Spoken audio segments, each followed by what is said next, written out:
I bought a first-class train ticket for my winter break, but when I boarded the train, I found someone already sitting in my seat.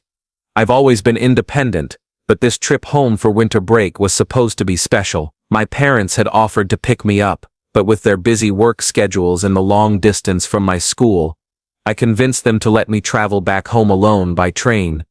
Getting the ticket wasn't easy, because the holiday was announced so late. Most seats were already sold out. Luckily, I managed to secure a first-class seat through the waiting list. On the day of my trip, the traffic on the way to the station was chaotic, and I barely made it in time to catch the train. After boarding, I stored my luggage and grabbed my phone to text my parents. "Mom, Dad, I'll be home this afternoon. Don't forget to pick me up." I had no idea that this peaceful journey was about to take an unexpected turn. I started looking for my seat, carefully checking the numbers on my phone. My heart sank when I saw a woman sitting comfortably in the seat assigned to me. After double-checking the details, I finally gathered the courage to speak up. "Excuse me, ma'am, but I believe this is my seat." The trip covered a long distance, and the first-class ticket had cost me nearly half of my monthly expenses. The woman glanced at me with a cold expression and scoffed. "There are so many empty seats, and you're claiming this one. Why don't you call the seat and see if it answers you?" she mocked. I was stunned by her rudeness. It was clear she had taken the seat on purpose. I remembered seeing her glancing around when I first boarded, but I had assumed she was waiting for someone. Only now did I realize she had been checking to see if the rightful passenger would show up. Trying to stay calm, I opened my ticket app and showed her the proof. "This really is my seat. Look, here are the details." For a moment her expression shifted, but then she snapped back with a defiant tone. "What's your problem? There are so many people here, and you choose to pick on an older woman. It's just a seat. Are you trying to make me uncomfortable?" I froze, shocked by her sudden outburst. Everyone in the carriage turned to look at us. My face flushed with a mix of embarrassment and frustration. "This is my assigned seat. You're the one occupying it. How am I the one causing trouble?" I replied, raising my voice slightly. Inside I felt helpless and upset. What terrible luck to have to deal with this on my way home. As I stood there holding my phone, the woman let out an impatient sigh. Then, without warning, she shoved my hand aside. "What are you staring at? Don't wave your phone in my face. I can't read, and I'm staying here today whether you like it or not." The force of her shove slammed my hand against the hard backrest of the seat. I winced in pain and instinctively grabbed my wrist, tears welling up in my eyes. The sharp ache spread through my hand, leaving me speechless. I was so frustrated that I could barely hold back my emotion. "Go ahead and sit. No one's physically stopping you, but this seat, I paid for it. You should find another spot," I said firmly. "But where am I supposed to sit if you're in my place?" I added, trying to stay calm. Some nearby passengers, clearly tired of the tension, stepped in to mediate. "It's just a seat. Why don't you two just swap? Both spots are still seats. What's the big difference?" one of them suggested. Another chimed in. "Miss, it's really not that serious. You're making this difficult for no reason. Sometimes it's better to be flexible." I swallowed my frustration. Was it really so wrong to want to sit in the seat I had paid for? After a long, awkward pause, I sighed and said, "Fine, you can stay here. But what's your seat number? We can switch." Rubbing my sore wrist, I thought to myself, as long as I can get home, I'll deal with it.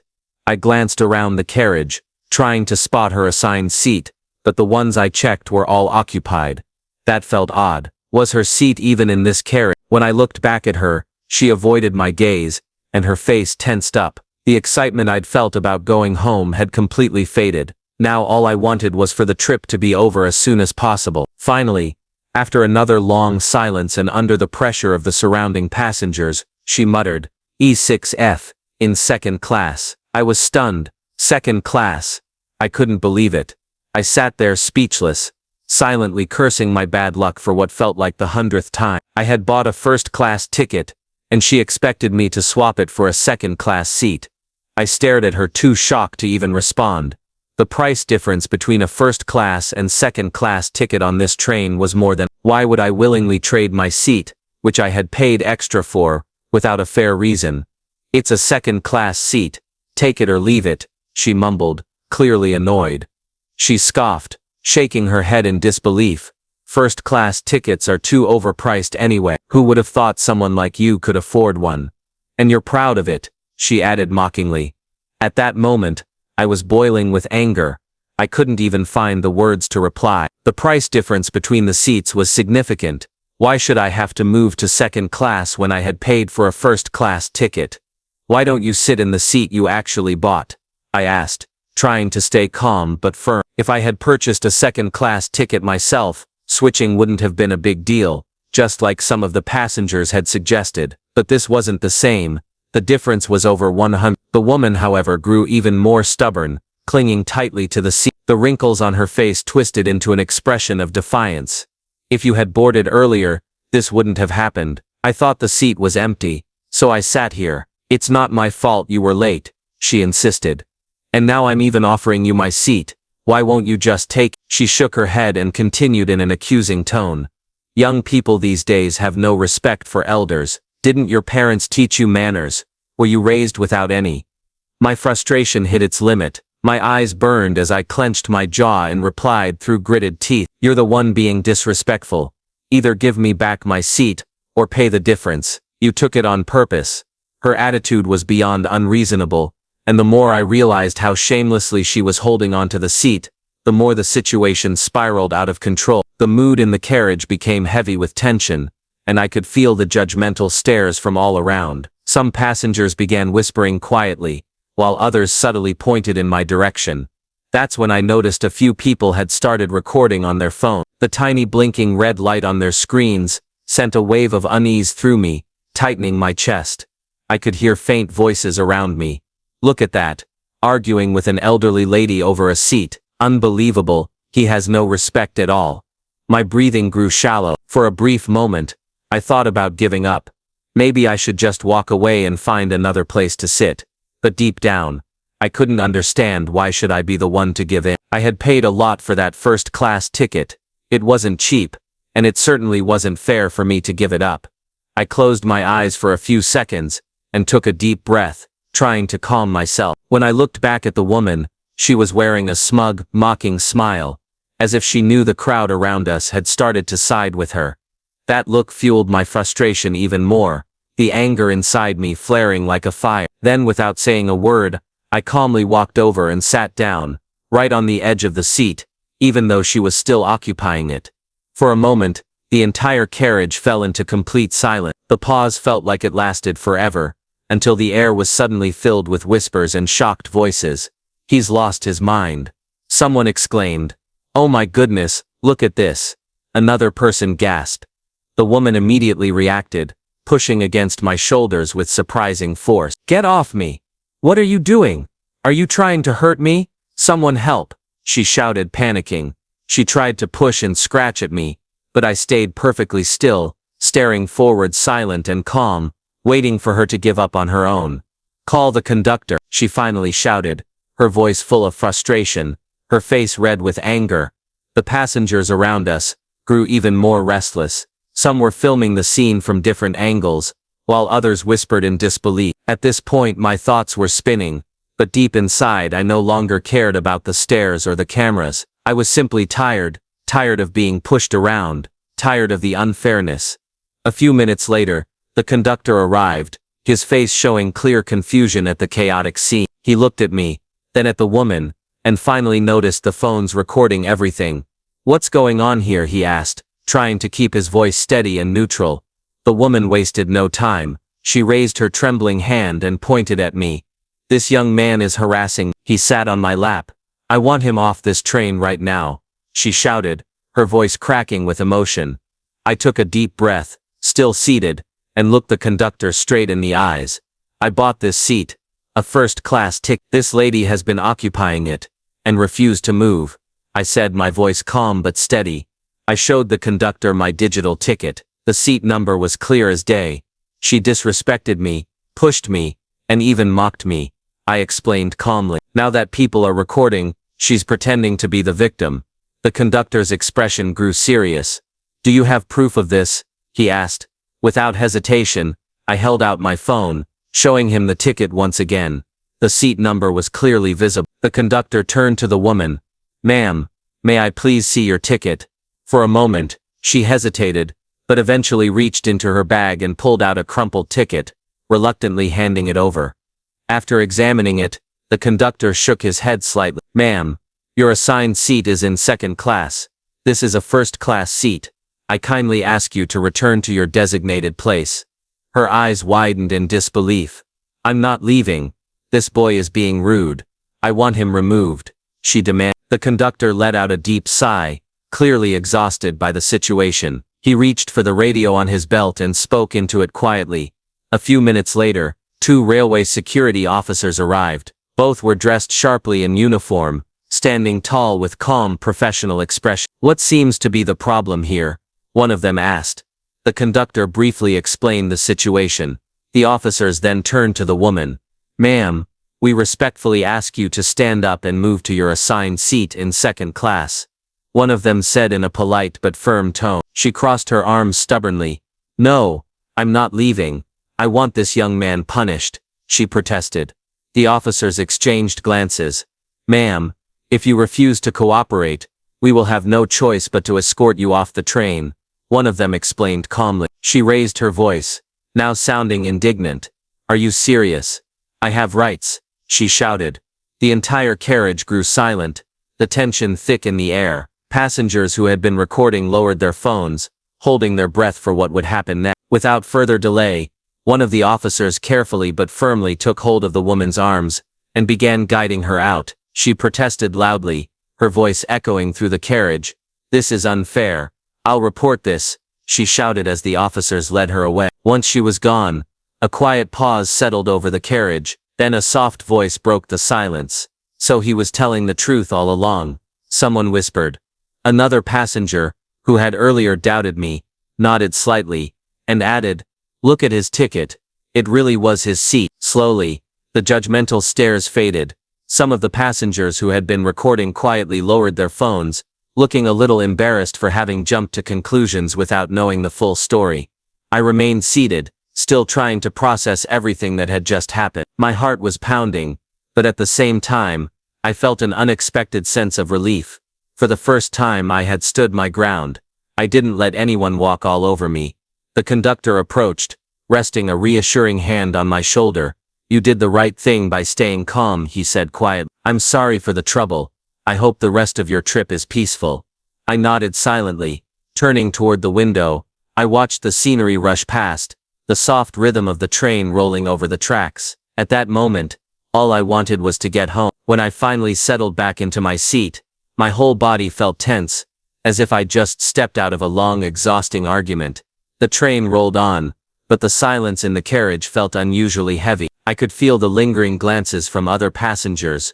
Some were shaking their heads in quiet disapproval, others whispering to one another, probably still judging me. It was clear that many saw me as the one in the wrong, the disrespectful young man, who had dared to stand up to an older woman.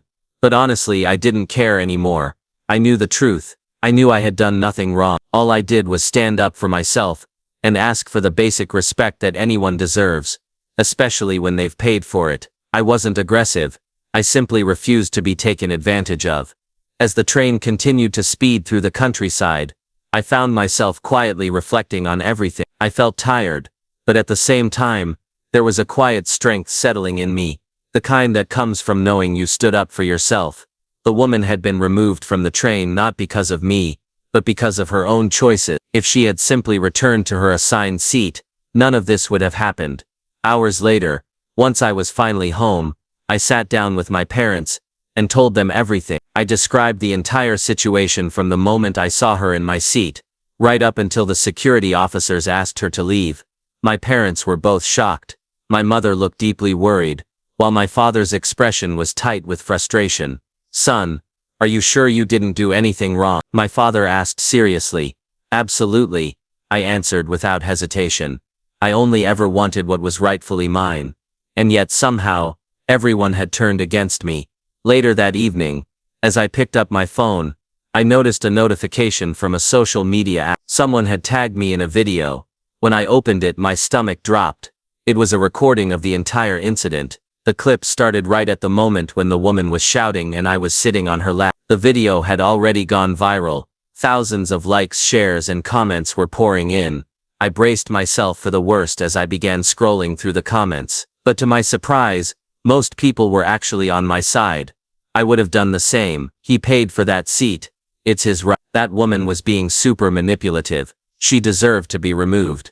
People always judge without knowing the full story. He even tried to talk to her first. Of course, not all the comments were supportive. A few criticized me, calling my actions extreme or disrespectful. But those voices were in the minority. Most people understood the truth, and that gave me a strange sense of comfort. I showed the video to my parents, and their reaction was even stronger. My mother was outraged, especially seeing how the clip only captured the most dramatic moment, completely distorting the full story. "This is an invasion of privacy," she said, her voice sharp with anger. "No one has the right to record you and post it online without your permission." My father grew quiet, thinking carefully. Then he looked at me and said firmly, "We need to talk to a lawyer, not just about her, but about everyone who posted this video. This isn't just an invasion of privacy. This is defamation." We met with a lawyer who specialized in image rights and defamation. After reviewing everything, he was straightforward with us. "You have a strong case. Recording and sharing this video without your consent, especially in a way that exposes you to public judgment, is a clear violation of your rights, and the humiliation you experienced on the train only strengthens your position." With his help, we filed lawsuits against both the woman for moral damages and the people who had posted the video online. The situation kept spreading across social media, but as more people learned the full story, the public's opinions started to shift. Slowly, the narrative changed. The legal process wasn't quick, but eventually justice was served. The court acknowledged the harm done by the unauthorized recording and the public exposure, as well as the humiliation I had endured that day. I endured the whole ordeal, but in the end, those responsible for recording and posting the videos were ordered to pay compensation for moral damages. The woman too was fined for the distress and harm she had caused me. The court's ruling was clear. No one has the right to expose another person without their consent, and the woman's behavior, it was officially recognized as abusive and deeply disrespectful. With the compensation money, my parents decided to use part of it for something we hadn't done in years, a family trip. We needed time to breathe, to heal, and to finally put this whole experience behind us. Even though some people on the train had looked at me with judgment and disapproval, I no longer cared. The majority of people had seen the full story and understood my side. And most importantly, the justice system confirmed what I had known all along. The heavy weight I had carried in that carriage, the feeling of being powerless and cornered, finally lifted from my shoulders. This experience taught me something I'll never forget. Standing your ground isn't always popular. Sometimes, fighting for your rights looks like defiance or rebellion to outsiders, when in reality, it's about something much simpler and much more important: dignity. Today, I live in peace. I still receive messages from strangers who had seen the video and took the time to write me words of support, telling me they understood the situation. And if there's one thing this whole experience taught me, it's this: no one, no matter their age or status, has the right to disrespect you. You have every right to stand up for yourself. That woman tried to publicly shame me, but in the end, she was the one who had to face the consequences. And me, I simply stood my ground and fought for what was mine.